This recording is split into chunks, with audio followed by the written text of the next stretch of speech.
very clever. They had only to look at something, so to speak, and understand its very essence, how it came into being, what its functions were, and what its destiny was.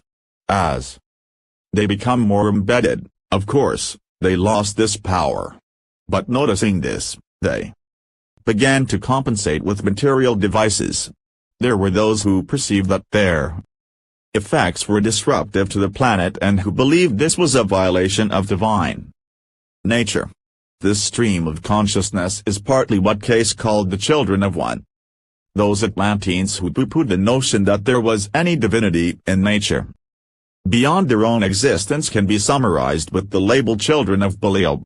They are also called the children of light and darkness.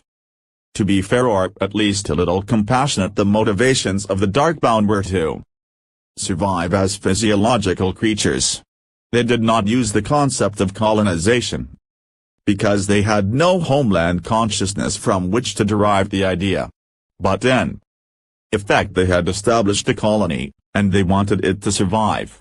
This was actually an impulse they picked up from the creature's instinctive urges, but they did not yet see how they were becoming irreparably merged with the matter and the corresponding alterations of their own self-awareness. And then they discovered death. You have to realize the structural mechanics of these beings and their created biological matrices. There was a root grasping of all the biological functions of process. At least in the beginning, they were conscious of every cell, every mitochondria, every pulse of life. They indwelled in this. It is what attracted them, this flying, sparking articulation of energy. But, as they spent time in their bodies, and we are talking thousands of years, they quite simply took all this for granted and forgot about it and started thinking with external objects. They were fascinated with the transference of function without sustained concentration on their parts. Each to their own, I suppose. As their technology increased, their concentration on their bodies diminished. They were, in essence, projecting their consciousness even further into solidity. They liked playing with toys. And what wondrous toys by our standards. But the cost was to get out of touch, like being stranded on an island in the middle of a deep surging river with the base functions of their bodies. They could no longer move from one to another at will. Surprise. No problem. They came up with the device to attain these functions.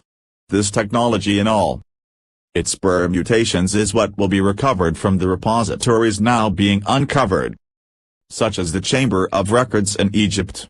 And these solutions served only to embed them further into their solid state. It amazes me to see that the Nile was in full bloom 25,000 years ago, just as it is today. But, as you may have already guessed, their technology was a dead end. Literally. As they reproduced biologically, their physical size continued to diminish as the base anthropoid form escaped from their conscious control. So they started using enormous amounts of energy to maintain their corporeality. The upshot of this was to create a magnetic vacuole beneath their island continent. It fractured the crust, sent a shudder through the entire planet, creating the wobble in the Earth's axis we call the precession of the equinoxes. And we are still about 80,000 years in the past when this happened. They didn't have a clue the Earth would or even could respond in that way. They had lost that global or holistic sense of understanding because they had substituted machinery for mental effort, though most of it lacked what we would call moving parts, even further fragmenting their awarenesses into physical senses. Oops. The highest accomplishment of their material creation was the living crystals. These were to their consciousness what transistors are to ours.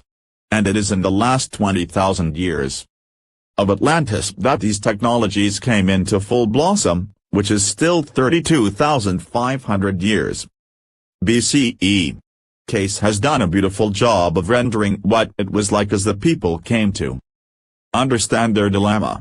The objects in the temples were divine. They contained all the store of sensual impression collected back into the far dim mists of the origin time, which they now knew only second-hand.